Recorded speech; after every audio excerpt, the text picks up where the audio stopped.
বেশ কিছুদিন পরে আমি আপনাদের সম্মুখে প্রথমেই আমি আসন্ন ঈদ আজহা উপলক্ষে সকলকে আপনাদের মাধ্যমে ঢাকাবাসীকে অগ্রিম ঈদের শুভেচ্ছা জানাই।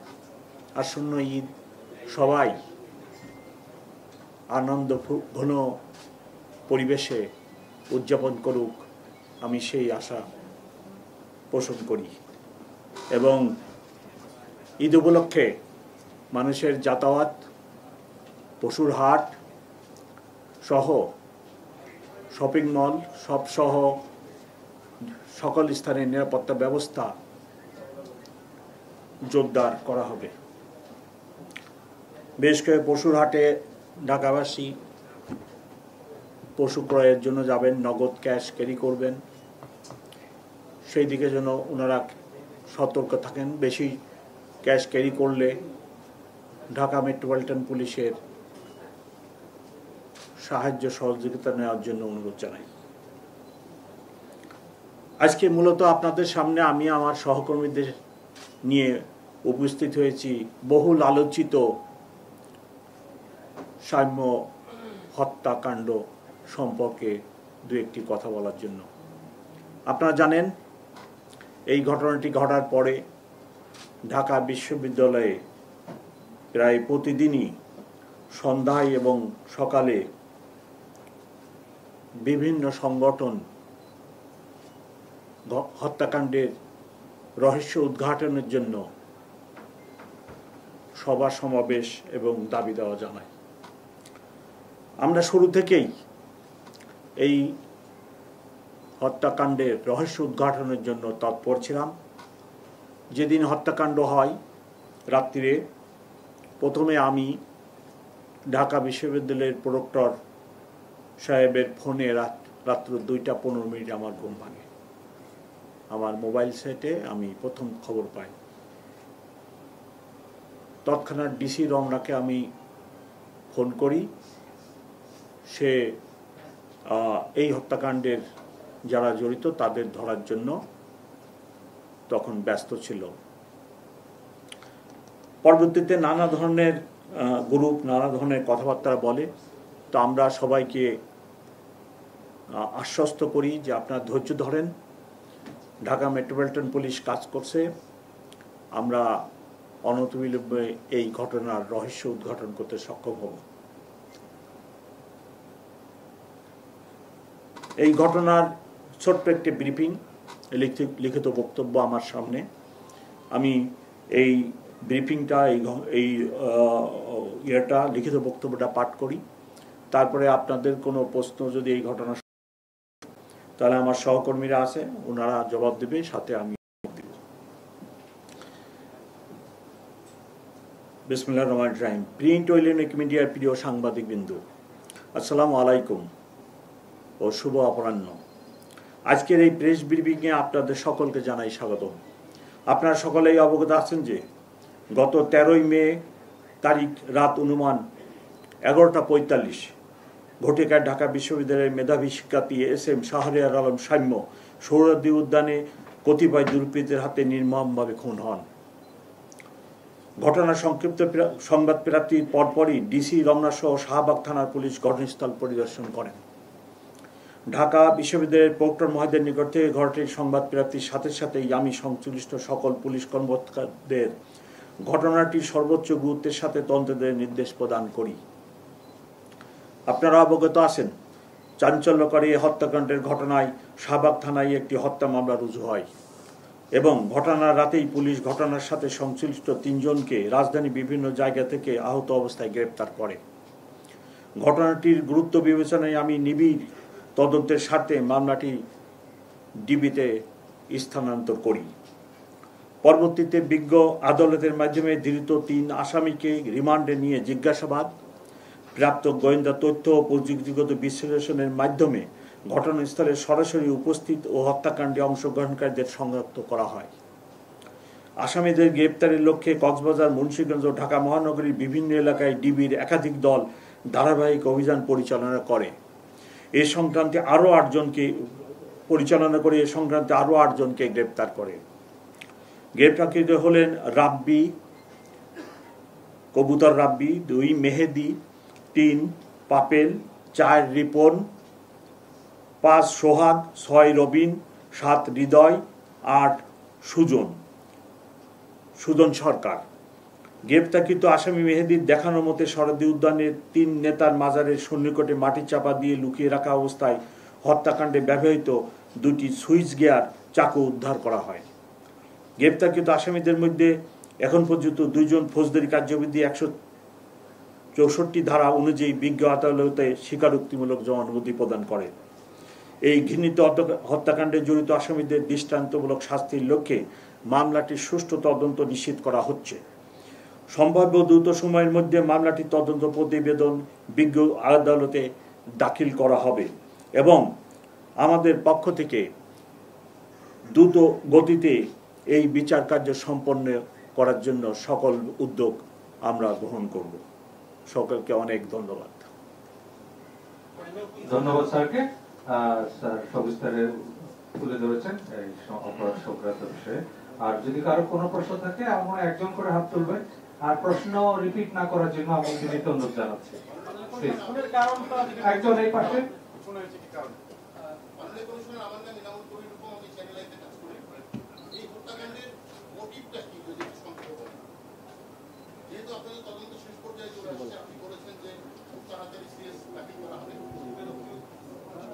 সব কথা বলা দরকার নেই, সবই বলা দরকার নেই।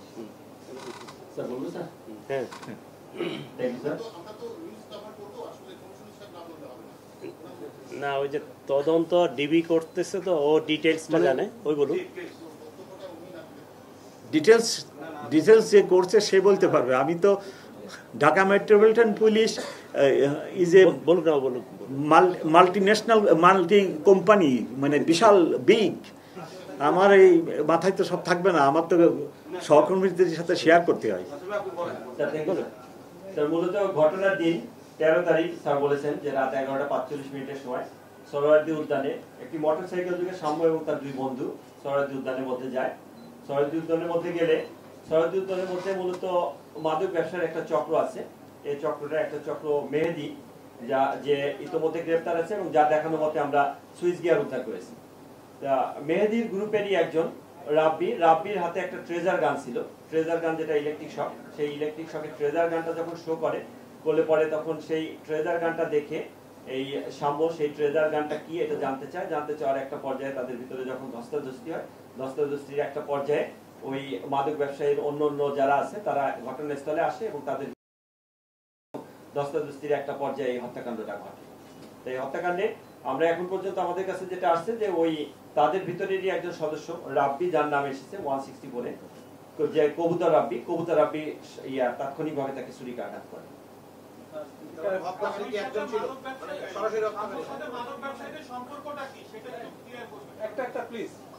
এখানে মূলত যেটা যে ঢাকা বিশ্ববিদ্যালয়ের পাশে যে সরোয়ার্দী উদ্যানের ভিতরে আপনারা জানেন যে অনেক ফুড কোর্ট, খাবারের দোকান আছে এবং সেখানে রীতিমতো স্টুডেন্টরা যায়, বাইরে থেকেও লোক আসে এবং অনেক রাত পর্যন্ত সেখানে খাবারের থাকে। তারই ধারাবাহিকতায় আমরা আপাতত যতটুকু পেয়েছি তাতে সাম্য এবং তার 2 সহপাঠী ভিতরে তারা খাবারের জন্য যায়। খাবারের জন্য গেলে তাৎক্ষণিকভাবে ঘটে যাওয়া একটা ঘটনা, অর্থাৎ যখন ট্রেজার গানটা শো করলে পরে তাদের কাছে সন্দেহ হলে তখন তার ওই বিষয়টা কি জিনিসটা দেখার জন্য এবং তার কাছ থেকে সেটা নেওয়ার জন্য যখন তাকে চ্যালেঞ্জ করে, তার কাছে যায়, কাছে গেলে পরে তখন তাৎক্ষণিকভাবে তারা এই ঘটনাটা ঘটায়। ঘটনাস্থল কি সরোয়ার্দী উদ্যানের ভেতরে? আমরা যতদূর জানি ঘটনাস্থল 3 মিটার মাঝারের কাছাকাছি। আপনার বর্ণনা অনুযায়ী খাবার যদি খেয়ে থাকে তাহলে সেটা সরোয়ার্দী উদ্যানের ভেতরে। ঘটনাস্থলটা কোথায়? এটা মুক্ত মঞ্চ যেটা আছে, মুক্ত মঞ্চের ওইখানে ফোয়ারা আছে, যেখানে তা ফোয়ারার ওইখানে ঘটনাস্থল।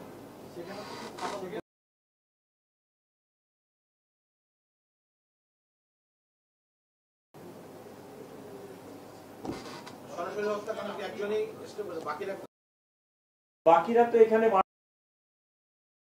আরো আহত আছে। যেমন প্রথম অবস্থায় যে 3 জন আমাদের কাছে আসে, 3 জনের ভিতরে তামিম নামে একজন, তার মাথায় ইটের বাড়ি দেওয়া আছে। তারপর সম্রাট নামে একজন, তার বাম সাইডের পায়ে চাকুর আঘাত আছে এবং আরেকজনের চোখে আঘাত আছে। পলাশ নামে আরেকজন, তার চোখে আঘাত আছে। মারামারি মোটামুটি যেখানে ওখানে ছিল তখন ধস্তাধস্তির এক পর্যায়ে অনেকেই আহত হয়। আমি ক্লিয়ার না এই অর্ডারটার পেছনে মানে ঘটনাটা কি শুধু কি ওই ট্রেজার গান দেখতে চাওয়া এটা নাকি সাম্য জানতো যে এখানে মাদক বেচা কেনা হয় সে ধরতে গিয়েছিল এই টাইপের কিছু একটা নাকি এটা এখনো তদন্ত কার্যক্রম এখনো চলমান আছে। তাৎক্ষণিকভাবে ঘটে যাওয়া একটা ঘটনার প্রেক্ষিতে হত্যাকাণ্ড আপাতত আমাদের তদন্তে এই পর্যায়ে পর্যন্ত আছে। তাই এর নেপথ্যে আরো কোনো ঘটনা আছে কিনা, অন্য কোনো বিষয় আছে কিনা সেটা নিবিড়ভাবে দেখা হচ্ছে। সামনের সাথে যারা ছিল তাদের সাথে আমরা একাধিকবার কথা বলেছি এবং তাদের সহ আমরা পিও ভিজিট করেছি, তারাও আমাদের সঙ্গে গিয়েছেন এবং আমাদের সাথে বিভিন্ন সময় তদন্তের বিভিন্ন কিছুতে যখন আমাদের তথ্য দরকার হয়েছে তখন তাদের সাথে আমাদের কথা হয়েছে। তদন্তকারী কর্মকর্তা, সুপারভাইজিং অফিসার এবং ঊর্ধ্বতন অনেক কর্মকর্তার সাথে তাদের কথা হয়েছে। এই ঘটনায় এখন পর্যন্ত কতজনকে আপনারা অ্যারেস্ট করেছেন এবং এই ঘটনায় কতজন জড়িত আছে? আর এছাড়া মাদক কারবার কিন্তু এখনো চলে, আমরা যে ফলো আপ রিপোর্ট করতে গেছি এখনো দেখি মাদক কারবার সেখানে চলে। আপনাদের পুলিশের পক্ষ থেকে এখন পর্যন্ত তেমন কোনো উল্লেখযোগ্য ব্যবস্থা এটা যেটা বলেছেন আমরা তদন্ত করতে গিয়ে আমরা যেটা দেখেছি যে সোহরাওয়ার্দী উদ্যান ওদের কথিত ভাষা যেটা গ্রিপ বলে, গ্রিপ মানে তিনটা ভাগে ভাগ করা। একটা গ্রিপ হলো তিন নেতার মাজারের এই সাইডে একটা এবং তিনটা গ্রিপের তিনটা গ্রুপ সেখানে দায়িত্বরত আছে এবং তারা মাদক ব্যবসা করে, এটা আমাদের তদন্তে প্রাথমিকভাবে উঠে এসেছে। তো একটা গ্রুপের দায়িত্বে মেহেদির গ্রুপের ম্যাক্সিমাম অর্থাৎ যে আটজনই মেহেদির গ্রুপের, মেহেদি একটা গ্রুপের নেতা, দলনেতা এবং মেহেদি মূলত এই সুইচ গিয়ার গুলো সাপ্লাই দিয়ে থাকে এবং তার একটা কালো ব্যাগে করে ঘটনার দিনে ব্যাগে করে সুইচ গিয়ার আনে, তাৎক্ষণিকভাবে সে সদস্যদের ভিতরে সেটা ডিস্ট্রিবিউশন করে এবং ট্রেজার গান আছে, ট্রেজার গানগুলো ডিস্ট্রিবিউশন করে। পাশাপাশি একই রকমের এই অস্ত্র শস্ত্র সহ আরো দুটো গ্রুপে আরো দুই গ্রুপ তারা তাদের কার্যক্রম করে, এটা আমরা জানি। এটা যেটা হলো যে ওই গ্রুপগুলোয় আমাদের কার্যক্রম চলছে, আমরা তদন্তের সাথে আপাতত সেই নামগুলো না হয় ডিসক্লোজ না করি, বাট তাদেরকে আমরা আমাদের আওতায় নিয়ে আসবো এবং আমরা ওইটাকে মাদক মুক্ত করবো, এটাই আমাদের কমিশনার স্যারের নির্দেশনা আছে।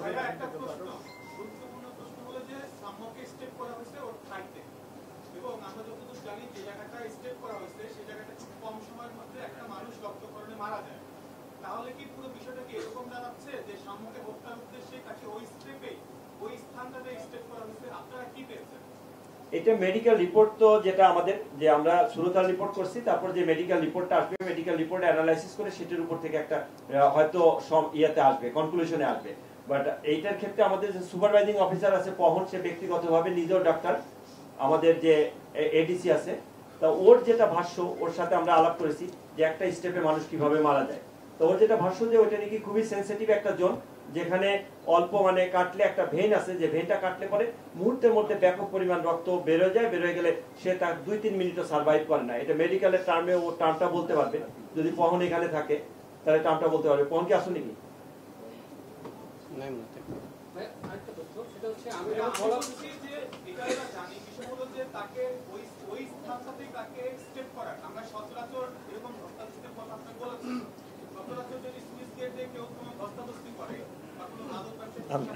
আমি বলি না,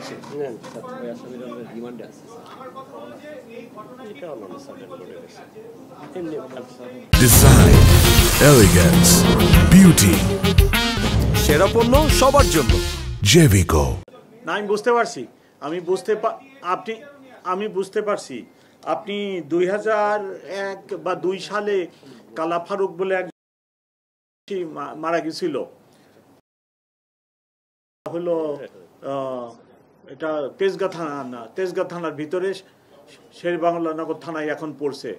যারা পুরানা 20-22 বছর যাবৎ এই ধরনের সাংবাদিকতা করতেছেন ওনাদের জানা আছে এই ঘটনাটি আর ওই ঘটনাটি একই। ওই কালা ফারুকও মারা গেছিল জাস্ট পায়ের ওইখানেই এই এরূপ একটি মেইন আর্টিলারি ছিঁড়ে যাওয়ার কারণে বা কাটে যাওয়ার কারণে সেও এরকম তাৎক্ষণিকভাবে কয়েক মিনিট এর ভিতরে মারা গেছিল। আসলে এটা মেডিকেল ব্যাপার। এখানে আমাদের পায়ের এখানে বড় আর্টিলারি আছে, ব্যাপক ব্লাড সার্কুলেশন হয়। এখন সেখানে সেটা ছিঁড়ে যাওয়ার কারণে আমরা অ্যাপারেন্টলি মনে করতেছি সাদা দৃষ্টিতে যে এটা ওভার ব্লিডিং এর কারণে মারা গেছে। বিস্তারিত ডাক্তারের রিপোর্টে পাওয়া যায়। আচ্ছা, এটা একটু যেহেতু তদন্তাধীন মামলা, আমরা ওইটুকু শুধু বলে দিই যে ওই আসামিটা আমাদের রিমান্ডে আছে, অথবা এই মুহূর্তে বলা ঠিক হবে না। রিমান্ডের পরে জানতে পারবেন না। প্রশ্ন ওই আসামি যেটা বলতেছেন যে আমরা তো পরিকল্পিত কিনা, আপনি বলছেন পরিকল্পিত কিনা, ওইটা ওই আসামি এখনো রিমান্ডে আছে, তাহলে ওর কাছ থেকে আমরা যখন 160 বলবো তখন ডিসক্লোজ করতে পারবো না। আপাতত যেটা যে আসামি তো মূল যে আসামি সে পুলিশ কাস্টডিতে আবার আসবে, রিমান্ডে আসার পর মূল মোটিভটা কি ছিল, মোটিভটা আমরা তার কাছ থেকে বের করার চেষ্টা করব। আর এর পাশাপাশি যে অন্য কোনো ঘটনা আছে কিনা, এর নেপথ্যে অন্য কোনো ঘটনা আছে কিনা সেটার বিষয়ে আমাদের নিবিড়ভাবে তদন্ত চলছে এবং আমরা বিভিন্নভাবে বিভিন্ন অ্যাঙ্গেলে যেখানে যে ধরনের কানেকশন আছে সমস্ত কানেকশনগুলোই আমরা সেখানে খুঁজে দেখব, খুঁজে দেখে আমরা ফাইনালি আসবো যে নেপথ্যে অন্য কোনো কারণ আছে কিনা।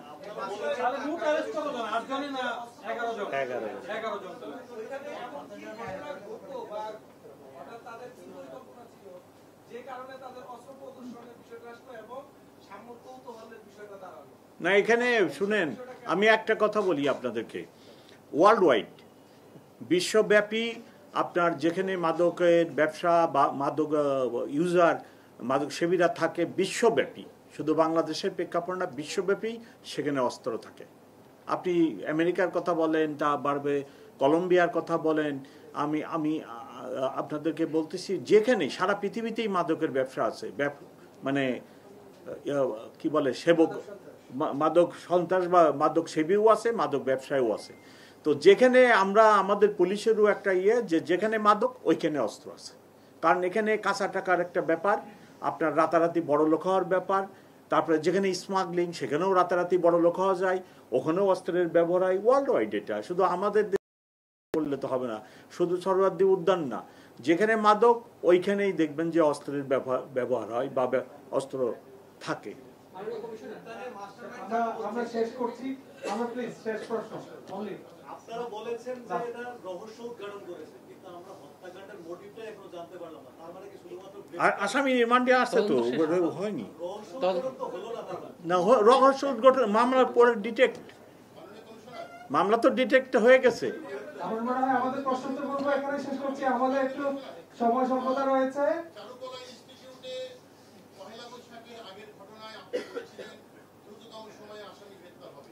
এই মামলাটার এই ঘটনাটার এই তদন্তের অবস্থা না, এখন আপনারা যদি আমাদেরকে মনে করেন যে আমরা কোনো জাদুকরি বিদ্যা শিখে সাধ্যা থেকে আসছি, তাহলে তো ভুল বলবেন।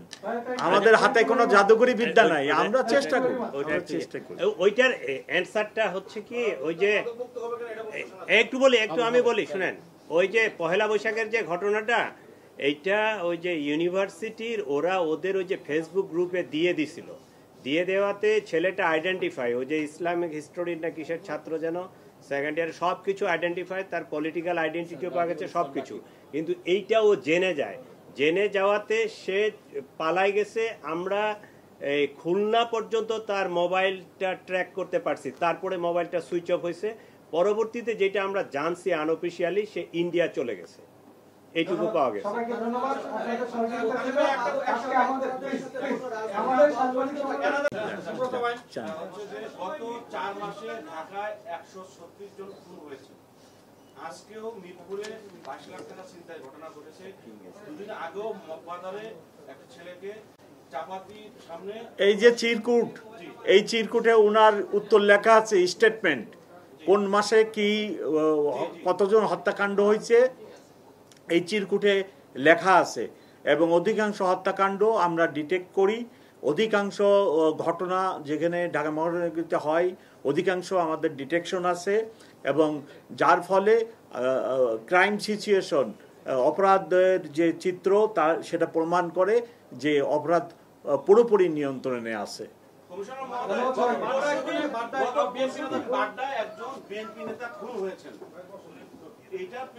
আমাদেরকে দয়া করে সময় দেন, একটা ঘটনা হলেই সাথে সাথে আমরা বলে ফেলাবো এরকম কোনো জাদুমন্ত্র আমাদের নাই। সকল ধরনের প্রিভেন্টিভ ব্যবস্থা নেওয়া হয়, 250 পেট্রোল দিনে এবং 250 পেট্রোল রাত্রে, এবং সব ঘটনা প্রিভেন্টিভ মেজার্স নিয়ে ঠেকানো যায় না। ধন্যবাদ। আমাদের আচ্ছা হচ্ছে, কিন্তু এই সিচুয়েশনে যদি আপনি কন্ট্রোল করতে না পারেন, পরবর্তীতে ঘটনা পৃথিবীর কোন সমাজে হয় না, একটা সমাজের কথা আমাকে বলেন। সবাইকে ধন্যবাদ। ধন্যবাদ।